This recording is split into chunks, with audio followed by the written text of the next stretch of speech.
thinking that way. James Harden. James Harden right now is the Brooklyn Nets MVP.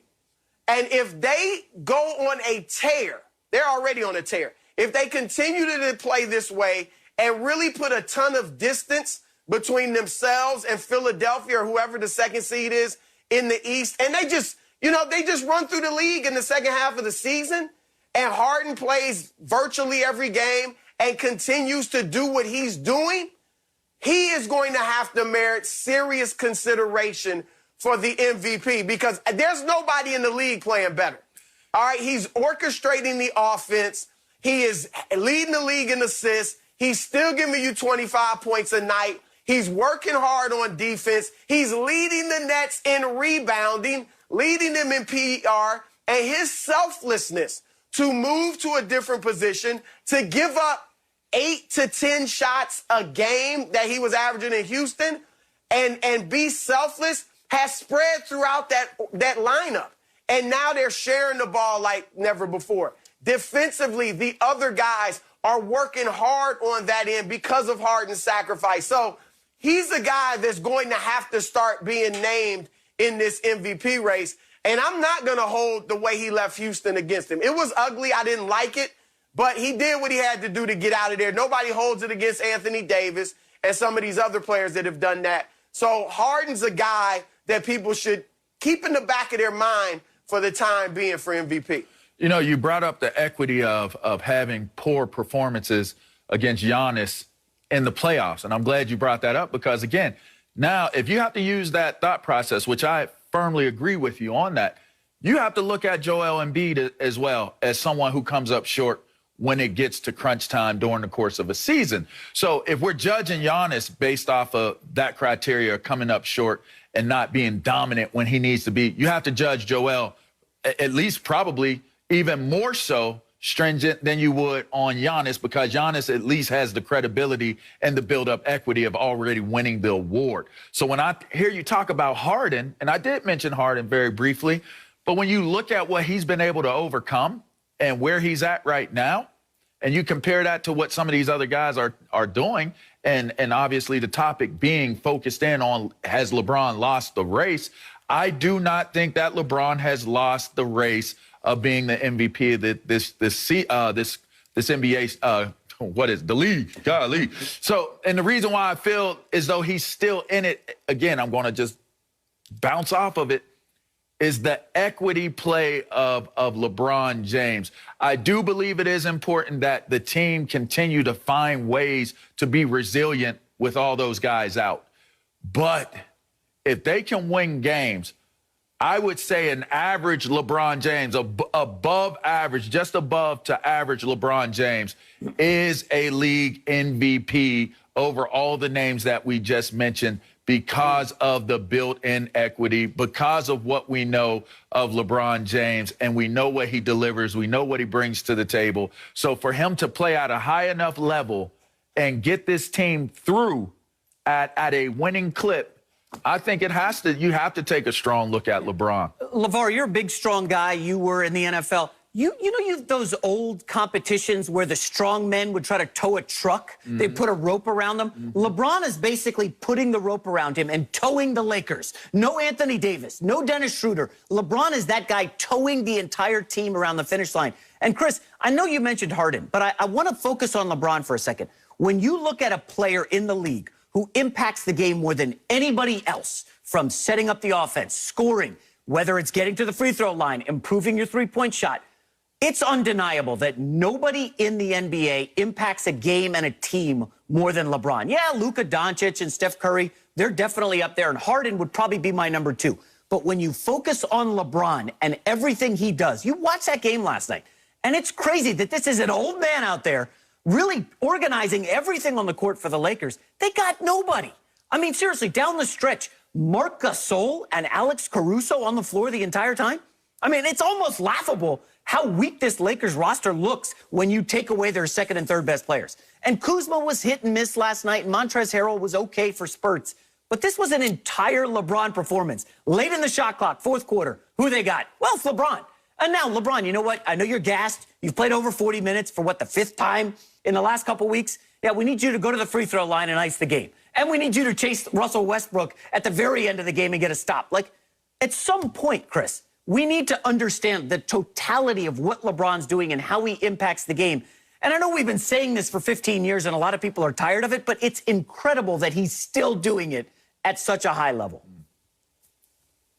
J-Mac, I think we understand that. I mean, nobody impacts a game like LeBron James. Nobody controls the tempo, both for his own team and the other team, the opponent, like LeBron James. That goes without saying. But we're not just giving you the award for effort. I mean, earlier you mentioned minutes. So I'm supposed to give him the MVP award for minutes? Really? Well, he's actually playing, unlike your guy, Joel Embiid. You know, Joel Embiid's sitting out games. Oh, wow. LeBron's on the court. And look, if Embiid misses too many, same with Kawhi Leonard, I said that's going to be a factor. But minutes played is not going to, you know, because if he wants to play 38 minutes a night, I'm not going to really factor that in heavily to my MVP vote. And you mentioned all he did last night. Look, LeBron was very good, but they lost to a, 11-win team? I mean, I'm just saying, like, J-Mac, I love LeBron. LeBron is awesome. LeBron is right there with the other leaders in the MVP race. But if we're going to we can throw out a lot of players who put forth great effort and try their darndest but lose. It's about winning. And you got to win games if you're going to win the MVP award. Well, I'll add this. I look at LeBron James and what he's doing. You don't get MVP awards as door prizes, and I agree with that. But what I will say is the dominance that he's still exercising and showing us, the brilliance of how he plays. You know, a lot of times I feel like people are LeBron James groupies. And I feel like sometimes we overstate what we feel about LeBron James because there's this underlying current of always trying to have the debate of, is he the greatest ever, without having the debate. I always feel like when we talk about LeBron, we are always trying to figure out, is there a justification of him being the greatest ever or not? And so in some cases, we look at LeBron James, and he's really unjustly judged for the brilliance that he does exhibit and the brilliance that he brings, because it's always one of those things. As an athlete, we're always told, if you set the bar, if you go out there and you practice hard and you do this much in practice, that becomes your new norm, right? You can't go underneath that new norm. So if you ran 50 yards when you ran the ball as a running back, if you touched off the guy when you're tackling, but then the next practice, you don't do those things. You don't run 50 yards. You don't touch the guy off. You're judged off of that. You're based off of that. And I think the most interesting thing about LeBron James, when we had these debates about, is he still the MVP? How do we feel about LeBron James? LeBron James is playing at an MVP level. But when we look at LeBron James, we're looking at LeBron James and we're talking, is LeBron James playing at an MVP level based off of LeBron James setting this as the standard? And so sometimes I think his success can ultimately be a factor that plays against him because we're so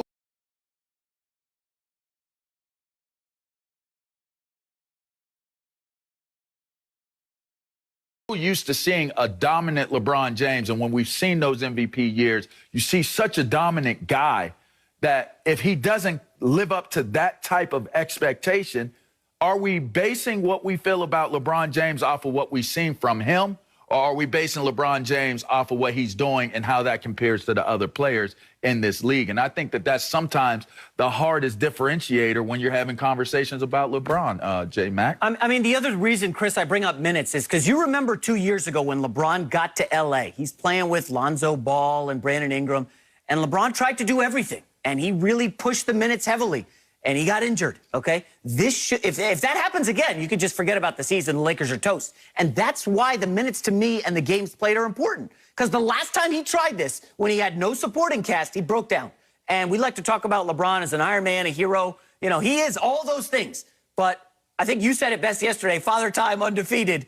And if LeBron keeps pushing, they got a game Wednesday against Utah. And you got to hear the narratives everywhere for the next 24 hours. Oh, LeBron, he's losing the MVP. Lakers in trouble.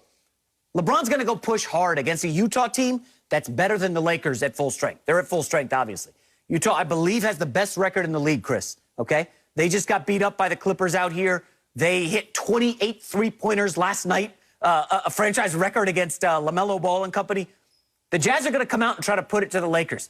And if LeBron's pushing 35, 40 minutes again and trying to get another win just to prove that he can win the MVP, this will not end well for the Lakers. I told you this yesterday, that the Lakers are headed toward GameStop territory. They are cratering right now. Yikes. It's going to get ugly. Schroeder may come back Friday, but LeBron just, there's no need to force the issue here in the end of February, okay? We got a long All-Star break coming up. LeBron, there's a lot of season left. There are the playoffs extended into July this year.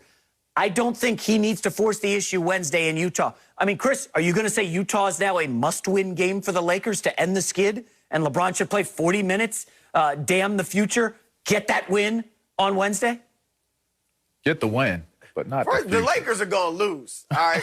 They're going to lose, all right? Okay. And a must-win with 40 games left, no, it's not a must-win. I talked about last year. Remember, they looked bad in the bubble. I remember being on Undisputed last year and saying the Lakers can't shoot threes, and they can't stop threes during the bubble. That's what it looked like. Obviously, they turned it around come playoff time, and LeBron turned it on come playoff time. That's that guy, playoff LeBron. So it's far from a must-win. We're strictly talking MVP award. And no, look, getting to the minutes, LeBron knows his body as well as any athlete in America